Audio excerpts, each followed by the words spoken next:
నమస్తే, welcome to special debate. నేను రవి. హస్తిన్లో రాజకీయ చదరంగానికి సమయం ఆసన్నమైంది. పార్లమెంట్కు డీలిమిటేషన్, మహిళా రిజర్వేషన్ బిల్లులు రానుండటమే దీనికి ప్రధానమైనటువంటి కారణం. ఈ సందర్భంగా రాజ్యాంగానికి కీలక సవరణలు చేస్తోంది కేంద్ర ప్రభుత్వం. అయితే బిల్లుపై పేటముడి నెలకొంది.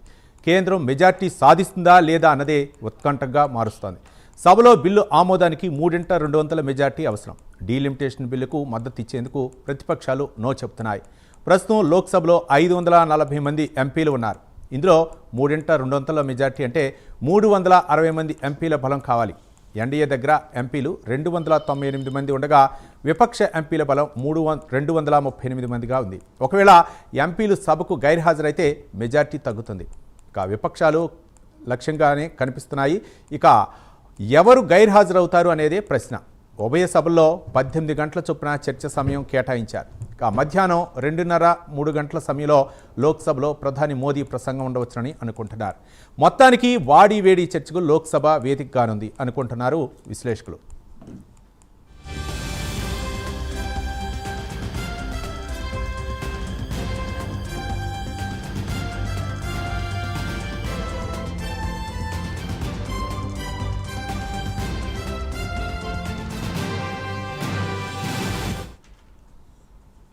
వాస్తవానికి చట్టసభల్లో మహిళలకు రిజర్వేషన్ కల్పించాలన్నది దశాబ్దాల కళ. దీనిని డీలిమిటేషన్తో ముడిపెట్టి కేంద్ర ప్రభుత్వం కీలక పాచిక వేసింది. డీలిమిటేషన్ బిల్లు ప్రకారం ప్రస్తుతం ఉన్న 550 లోక్సభ స్థానాలను 850కి పెంచబోతున్నారు. దీనికి 2011 జనాభా లెక్కలను ప్రామాణికంగా తీసుకుంటున్నారు. ఇందుకు 131వ రాజ్యాంగ సవరణ బిల్లు తీసుకొస్తున్నారు. మొత్తం 3 బిల్లులు వస్తున్నాయి. ఒకటి రాజ్యాంగ సవరణ, మిగతా 2 చట్టపరమైన బిల్లులు.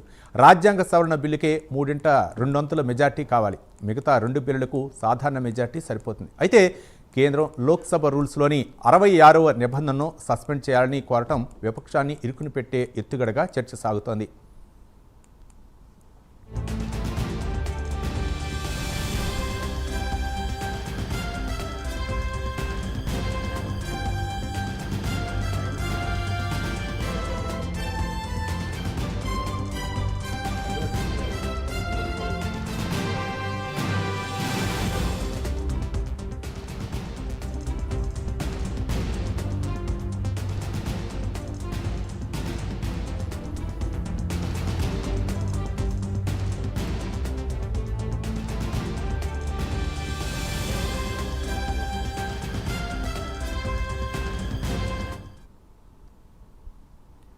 మహిళా రిజర్వేషన్ బిల్లు అమలు చేయాలంటే 2026లో చేపట్టే జనగణను ప్రాతిపదికగా తీసుకోవాలి. 2011 జనాభా లెక్కలు వద్దని లోక్సభలో ప్రతిపక్ష నేత రాహుల్ గాంధీ స్పష్టం చేశారు. దక్షిణాది, ఈశాన్య రాష్ట్రాలతో పాటు చిన్న రాష్ట్రాలకు అన్యాయం జరగనివ్వబోమని చెప్పుకొచ్చారు. కేంద్రం చర్యను రాజకీయ ప్రేరేపిత ఎత్తుగడగా రాజ్యసభలో ప్రతిపక్ష నేత మల్లికార్జున్ ఖర్గే వ్యాఖ్యానించారు. తాజా అసెంబ్లీ ఎన్నికల్లో వైరిపక్షాలను అణిచివేయడానికి బీజేపీ ఈ పని చేస్తోందని విమర్శించారు.